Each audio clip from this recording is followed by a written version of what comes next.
Assalamualaikum warahmatullahi wabarakatuh.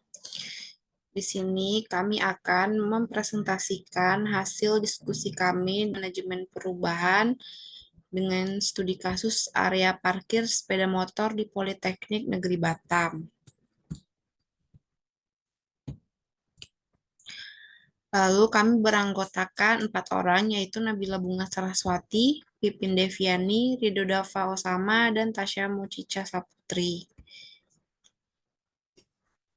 Apa itu manajemen perubahan? Manajemen perubahan merupakan wujud pendekatan melalui suatu proses untuk mengubah individu, tim, dan organisasi menuju kondisi masa depan yang lebih baik. Manajemen perubahan atau change management sering dikaitkan dengan manajemen sumber daya manusia karena manusia menjadi objek utama perubahan.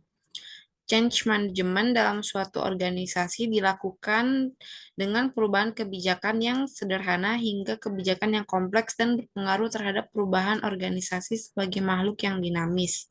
Manusia tidak bisa berdiam diri dengan kondisi lingkungan yang terus bergerak, sehingga perubahan diperlukan untuk menggerakkan pergerakan manusia ke arah yang diinginkan demi mencapai tujuan organisasi. Tujuan manajemen perubahan. Ada 3 tujuan manajemen perubahan. Yang pertama, untuk mempertahankan keberlangsungan hidup organisasi, baik jangka pendek ataupun jangka panjang. Yang kedua, untuk menyesuaikan diri dengan perubahan yang terjadi di lingkungan eksternal atau tuntutan masyarakat akan pelayanan publik yang prima, perubahan teknologi, dan peralatan kebijakan baru lainnya. Yang ketiga, untuk memperbaiki efektivitas organisasi agar berdaya saing global. Upaya ini termasuk perbaikan efektivitas pegawai, perbaikan sistem dan struktur organisasi, serta implementasi strategi organisasi. Selanjutnya akan dilanjutkan oleh rekan saya. Assalamualaikum warahmatullahi wabarakatuh. Perkenalkan, nama saya Ridho Dava Osama dengan NIM 048. Di sini saya akan melanjutkan presentasi dari rekan saya, yaitu model-model manajemen perubahan. Yang pertama ada proses mencarikan atau unfreezing. Tahap unfreezing dianggap sebagai tahapan yang paling penting dan kritis dalam lingkungan bisnis yang dinamis dan selalu berubah. Tahapan ini mengindikasikan kesiapan berubah yang meliputi pemahaman akan perubahan itu sendiri, pentingnya perubahan dan mempersiapkan diri, dan yang lainnya untuk keluar dari zona nyaman dan paradigma yang dianut sebelumnya. Perubahan nyata tersebut datang semakin sadarnya individu dalam organisasi merasakan perubahan merupakan hal yang penting. Maka perubahan tersebut perlu dilakukan. Selanjutnya, semakin mendesak perubahan tersebut harus dilakukan, individu yang ada di dalam organisasi akan semakin termotivasi untuk melakukan perubahan.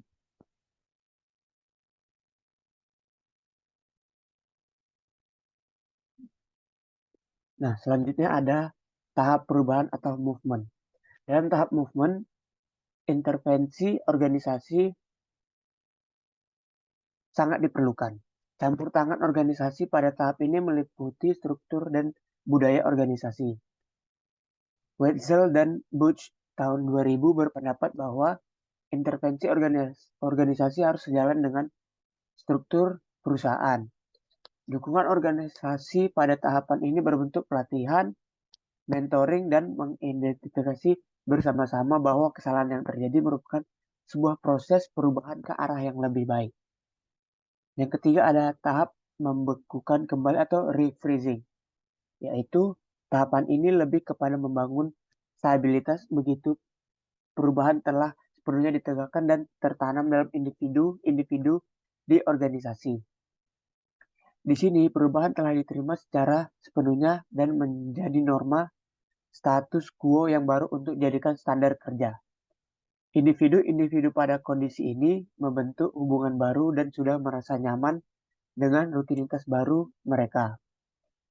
Poin utama dari tahapan refreezing ini adalah pada kondisi tertentu, perilaku harus kongruen dengan keseluruhan lingkungan, perilaku, dan personal dari individu. Karena jika tidak, perubahan yang terjadi tidak dapat dikonfirmasi. Sekian dari saya dan akan dilanjutkan oleh rekan saya.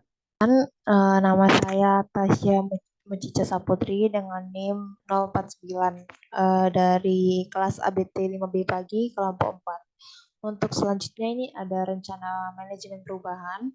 Dan di sini kami menyimpulkan permasalahannya ada dua. Yang pertama adalah area parkiran sepeda motor menjadi sorotan utama ketika mahasiswa melakukan pembelajaran secara luring. Dikarenakan kurangnya lahan parkir yang disediakan dan juga kurangnya tempat penyimpanan helm. Banyak mahasiswa pengendara motor yang tidak mendapatkan tempat parkir sehingga banyak yang memarkir kendaraannya sembarangan dan merugikan beberapa pihak. Dan yang kedua, tingkat keamanannya masih terbilang dikarenakan kurangnya pengawasan dari penjaga atau security di area parkiran. Oleh sebab itu masih adanya mahasiswa yang kehilangan helm. Minimnya optimalisasi area lahan parkir yang kurang sudah menjadi keluhan mahasiswa sejak lama. Namun belum ada tindakan apapun dari pihak manajemen Politeknik Negeri Batam itu sendiri.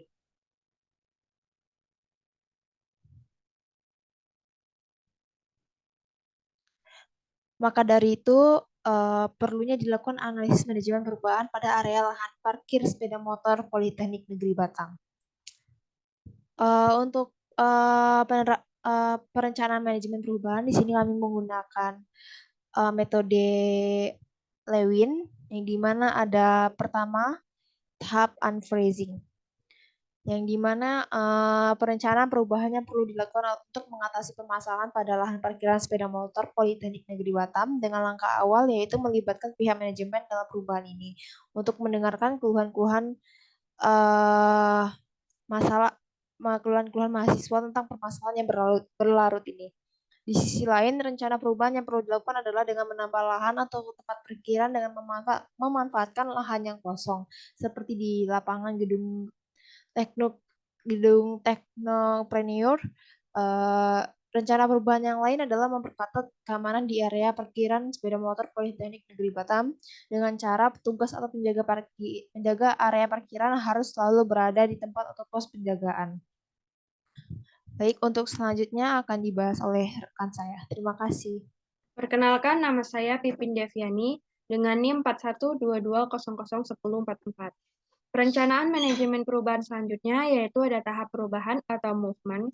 Dalam pengimplementasian perubahan diperlukan kerjasama antar mahasiswa untuk membawa perubahan menjadi lebih baik. Seperti mengikuti aturan dan menjaga fasilitas baru pada area parkiran sepeda motor di Politeknik Negeri Batam, dan juga diharapkan para mahasiswa atau mahasiswi untuk tidak memarkirkan kendaraannya dengan sembarangan agar penataan area parkir terlihat tertata dan rapi. Kemudian dari pihak manajemen dapat menambah tugas atau penjaga di area parkiran sepeda motor yang baru agar keamanannya selalu terjaga. Kemudian yang terakhir itu yaitu ada tahap membekukan kembali atau refreshing. Kemudian dari tahap ini perubahan yang dilakukan sangat berdampak positif bagi para mahasiswa atau mahasiswi Politeknik Negeri Batam, serta memberikan rasa nyaman dengan adanya fasilitas baru untuk area parkiran sepeda motor.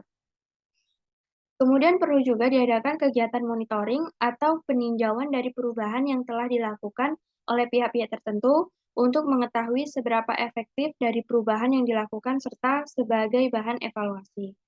Kemudian yang selanjutnya yaitu ada anggaran kemudian dengan total Rp12.943.000. Yang kedua ada upah rupiah dengan total keseluruhan Rp24.743.000. Kemudian selanjutnya ada dokumentasi permasalahan. Seperti yang sudah kami jelaskan di awal, kita lihat banyak motor yang parkir dan menyebabkan kurangnya lahan parkiran di area Politeknik Negeri Batam dikarenakan mahasiswa atau mahasiswi sudah melaksanakan pembelajaran secara luring, sehingga terlihat menumpuk dan area parkir terlihat berantakan. Dengan demikian, diharapkan dapat area parkir ini menerapkan manajemen perubahan yang lebih baik lagi. Nah, sekian presentasi dari kelompok kami. Apabila ada kesalahan kata, kami mohon maaf. Wassalamualaikum warahmatullahi wabarakatuh.